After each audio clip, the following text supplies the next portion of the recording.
My brother made me sleep on couch. When I lost my job, telling everyone I'm the family leech. When his wife found his dating app, guess whose messages I'd been saving for 6 months? I lost my job 6 months ago. The company I'd worked at for 10 years underwent massive changes, and suddenly I was among hundreds let go. With the current economy, my savings disappeared faster than I expected, mostly into my apartment's ridiculous rent. After 3 months of rejections and dwindling funds, I had to make the hardest call of my life, asking my older brother Nolan if I could crash at his place temporarily. Nolan is the successful sibling. Nice house in the suburbs, BMW in the driveway, and the kind of smugness that only comes from thinking you're better than everyone else. But he's my brother, and his wife Alice is genuinely one of the sweetest people I know. So when he agreed to let me stay, I was relieved. That relief lasted exactly 3 days. First red flag. Nolan insisted I sleep on their living room couch despite having a fully furnished guest room. His reason?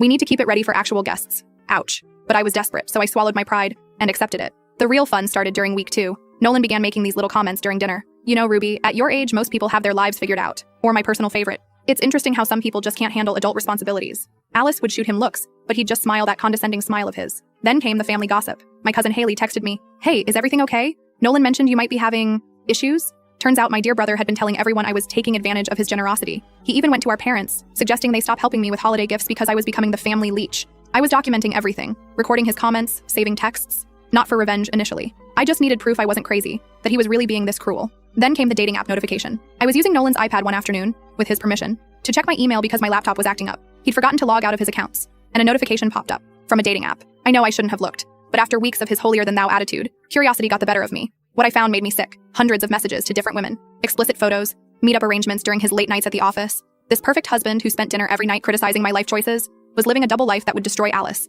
Instead of confronting him immediately, I got smart. I took screenshots, lots of them, saved them to my private cloud storage, documented dates, times, and patterns. Every time he came home late, I noted it, matched it to his dating app activity, built a solid case, piece by piece. For 6 months, I played the perfect house guest, cleaned, cooked, kept quiet during his verbal jabs, all while watching him dig his own grave deeper and deeper. The hardest part was seeing Alice's face when he'd come home late, knowing what I knew. But I needed to be strategic. I needed a job lined up before I could risk being kicked out. Last week, everything aligned perfectly. During our monthly family dinner at our parents' house, Nolan was in rare form. He started his usual routine about my unemployment, but this time went further, suggesting I might be stealing from them. That's when Alice spoke up, her voice shaking. "Actually, I found something strange on your iPad today, honey." The look on Nolan's face was priceless. Before he could speak, I pulled out my phone and started playing my collection of his degrading comments. Then, while everyone sat in shocked silence, I pulled up the dating app screenshots. 6 months worth. "Since we're talking about taking advantage," I said, "let's discuss how you've been taking advantage of your wife's trust." Alice broke down crying. Mom nearly fainted. Dad, who's always seen Nolan as the golden child, just sat there, mouth open. Nolan tried claiming the messages were fake, but I had timestamps, photos he'd taken inside his office,